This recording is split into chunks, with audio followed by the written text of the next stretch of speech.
ये है पहला वीडियो इन द रफ्तार series for CA final audit. रफ्तार सीरीज में सारे कंसेप्ट बहुत ही फास्ट डिस्कस होंगे, एक रिवीजन पर्पस के लिए, लास्ट मिनट रिवीजन पर्पस के लिए। And let me tell you, इसके अंदर मैंने मेरा पूरा एक्सपीरियंस डाल दिया है एंड इसके अंदर एलएमआर क्वेश्चंस के भी स्क्रीनशॉट है। तो आप लोग 100 लाइक्स अगर मुझे आएंगे ये वीडियो पे तो ही मैं नेक्स्ट वीडियो पे जाऊंगा। बस हो गया, अब मेरा कंटेंट मार्केट में सब तक जाना जरूरी है और ये आपकी रिस्पॉन्सिबिलिटी है, आप पहुंचाओगे उसको सारे स्टूडेंट्स तक। ऑलराइट, सो सीए फाइनल ऑडिट रफ्तार सीरीज ऐसे 505 इन 5 मिनट्स अच्छा लगे तो बताना, तो आगे के वीडियोस भी हम फटाफट, मैंने 100 जितने शूट करके रखे फटाफट आपके सामने रख दूंगा। ऑलराइट, नाउ ऐसे 505 एक्सटर्नल कंफर्मेशन, जैसे इसका क्वेश्चन आता है 1 2 3 4 5 5 पार्ट में डिवाइड होता है। पहले तो meaning, it is a direct written response to the auditor from third party either in paper form, electronic form और अदर मीडियम। कन्फर्मेशन रिक्वेस्ट जो ऑडिटर भेजता है थर्ड पार्टी को, two types of confirmation request sent by the auditor to third party, positive confirmation request and negative confirmation request. Positive सबको पता है, reply whether you agree और disagree और provide the requested information. Negative confirmation request, reply only if you disagree. However negative confirmation request के अंदर risk बहुत ज्यादा involve है। What if third party does not read, तो हम लोग शायद डीम्ड एग्रीमेंट मान लेंगे, विच कैन बी मिसअंडरस्टैंडिंग। पर समझो अगर थर्ड पार्टी रीड भी करती है पर डिसएग्रीमेंट है लेकिन थर्ड पार्टी के फेवर में है, then third party will not reply. Positive confirmation request में भी रिस्क है that what if they reply without verifying, तो हम लोग ब्लैंक्स इंसर्ट कर सकते हैं। पर अगेन ब्लैंक्स के अंदर एक और रिस्क आ जाता है दैट द रिस्पॉन्स रेट में लोअर। ये पूरी कन्फर्मेशन रिक्वेस्ट के लिए एक कन्फर्मेशन प्रोसीजर है। ऑलराइट, 4 स्टेप की कन्फर्मेशन प्रोसीजर जो हमें फॉलो करनी होती है। That first we have to determine the information required, select the third party, design the confirmation request and then send the confirmation request. ये जब हम डिजाइन करते हैं कन्फर्मेशन रिक्वेस्ट, तो there are certain factors to be considered. इसमें सबसे important factor है M for managements authorisation. जी हाँ दोस्तों, मैनेजमेंट्स ऑथराइजेशन बहुत ज्यादा जरूरी होता है कन्फर्मेशन रिक्वेस्ट के लिए। वहीं पे क्वेश्चन आ जाता है what if management refuses to authorize the confirmation request. देखना पड़ेगा whether there is a reasonable justification or not। अगर रीजनेबल जस्टिफिकेशन है then we may perform alternate audit procedures। अगर उसके बाद भी एविडेंस नहीं मिलता है then we may modify our opinion।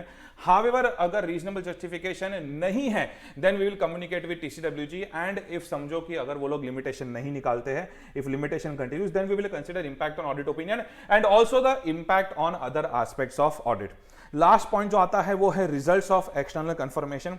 भाई रिजल्ट्स तो डिपेंड करेगा कि आपने कौन सी रिक्वेस्ट भेजी थी। अगर आपने पॉजिटिव या नेगेटिव भेजी थी पर समझो अनडिलीवर्ड है तो हम बोलेंगे नॉन रिस्पॉन्स। पर समझो अगर आपने पॉजिटिव या नेगेटिव भेजी थी और डिलीवर्ड है, ऑलराइट, रिस्पॉन्स रिसीव्ड या नो रिस्पॉन्स। सुनो मेरी बात, if there is no response to positive request, because उसमें हम एक्सपेक्ट कर रहे थे ना response, if there is no response to positive request तो non response, but no response to negative request हो तो नॉन रिस्पॉन्स थोड़ी हुआ हो। तो ऐसा हुआ कि कोई एक्सेप्शन ही नहीं है, बिकॉज हमने तो बोला था reply only if you disagree. Positive या नेगेटिव कन्फर्मेशन रिक्वेस्ट डिलीवर हो गई है, response received, then evaluate the reliability of the response. उसके लिए आपको देखना पड़ेगा इनडायरेक्ट रिस्पॉन्स है, not coming from originally intended confirming party, ऐसा कुछ है। अगर अनरिलायबल रिस्पॉन्स है तो याद रखना English, reassess ROMM, consider fraud risk and modify the nature, timing, extent of other audit procedures. अगर रिलायबल रिस्पॉन्स है और सब कुछ टैली हो गया तो बोलेंगे reliable response without any exception, तो नो फर्दर एक्शन रिक्वायर्ड। पर अगर रिलायबल रिस्पॉन्स है विथ एन एक्सेप्शन, यानी डिसएग्रीमेंट है विद एंटिटीज रिकॉर्ड्स, इसका मतलब ये नहीं कि एंटिटी के रिकॉर्ड्स में मिस्टेक है, will have to perform additional procedures to investigate whether it is a misstatement और नॉट। शायद थर्ड पार्टी में भी मिस्टेक हो सकती है। आपके एलएमआर क्वेश्चन एक जबरदस्त क्वेश्चन है। आपने सोचा होगा डिस्कशन में कैसे नहीं आया सर कि नेगेटिव कंफर्मेशन रिक्वेस्ट भेजने के लिए there are certain conditions, alright, यानी कि लो रिस्क वाली आइटम होनी चाहिए, लार्ज पॉपुलेशन में लो अमाउंट वाली आइटम होनी चाहिए, थर्ड पार्टी के लो इग्नोरेंस के चांसेस होने चाहिए, लो एक्सेप्शन डिसएग्रीमेंट का रेट होना चाहिए। ये सारे फैक्टर सेटिस्फाई होते हैं तो ही हम नेगेटिव कंफर्मेशन रिक्वेस्ट भेजते हैं। लेकिन अगर समझो कोई एक्सेप्शनल आइटम है then we will go for positive confirmation request and अगर उसका रिप्लाई नहीं आता है then we will have to perform alternate audit procedures. हर एक नॉन रिस्पॉन्स के लिए we are supposed to perform alternate audit procedures. दूसरा क्वेश्चन है दोस्तों, जबरदस्त क्वेश्चन है, जहां पे लिस्टेड एंटिटी है, जहां पे मैनेजमेंट ने यूनिलैटरली सोच लिया है कि अभी थर्ड पार्टी को पैसा नहीं देना है, लायबिलिटीज को एक्सटिंग्विश कर दिया है।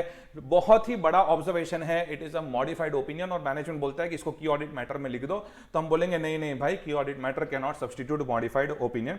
तो ऐसे 505 का थोड़ा सा ही पार्ट है इसके अंदर, बाकी तो ऑडिट रिपोर्ट का पार्ट है।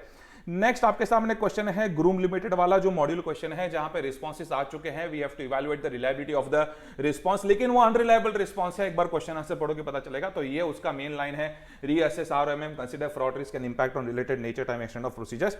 ये इंटरेस्ट वाला क्वेश्चन है पर जबरदस्त क्वेश्चन है, जहां पे एक्सटर्नल ऑडिटर पूरा का पूरा कंफर्मेशन प्रोसीजर ही इंटरनल ऑडिटर को दे रहा है, तो हम बोलेंगे नहीं नहीं नहीं नहीं भाई, एक्सटर्नल ऑडिटर को कंफर्मेशन रिक्वेस्ट के ऊपर कंट्रोल रखना पड़ेगा।